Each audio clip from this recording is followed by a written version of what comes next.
Subscribe to our channel, press the bell icon and never miss an update from latest leaks. The manner in which these bills were passed, without any discussion, without a conversation with the opposition parties, and certainly without a discussion with the Kisans of this country who have built this country. So the way the bills were imposed, we see it as an insult to the Kisans of this country. The Kisan has lost faith in the government. The Kisan does not believe that the government is acting in their interest, and that is why lakhs of them are on the streets. क्योंकि इन बिलों का लक्ष्य प्रधानमंत्री जी के मित्रों को हिंदुस्तान का जो एग्रीकल्चरल सिस्टम है वो पकड़ाने का है, और किसान इस बात को बहुत अच्छी तरह समझ गया है। किसान की शक्ति के सामने कोई नहीं खड़ा हो सकता है, और सरकार को गलतफहमी में नहीं होना चाहिए। सरकार को ये नहीं सोचना चाहिए कि किसान हट जाएंगे, डर जाएंगे। किसान, हिंदुस्तान का किसान डरेगा नहीं, हटेगा नहीं जब तक ये बिल रद्द नहीं।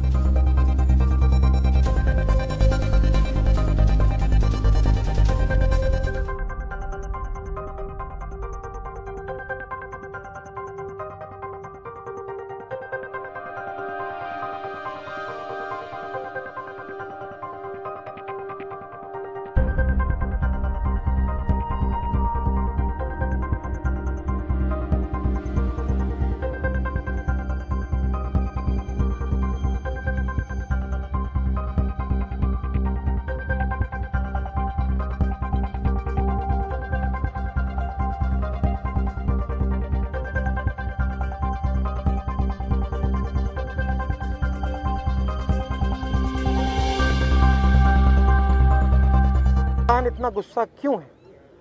क्योंकि इन बिलों का लक्ष्य प्रधानमंत्री जी के मित्रों को हिंदुस्तान का जो एग्रीकल्चरल सिस्टम है वो पकड़ाने का है, और किसान इस बात को बहुत अच्छी तरह समझ गया है। किसान की शक्ति के सामने कोई नहीं खड़ा हो सकता है, और सरकार को गलतफहमी में नहीं होना चाहिए। सरकार को ये नहीं सोचना चाहिए कि किसान हट जाएंगे, डर जाएंगे। किसान, हिंदुस्तान का किसान डरेगा नहीं, हटेगा नहीं जब तक ये बिल रद्द नहीं।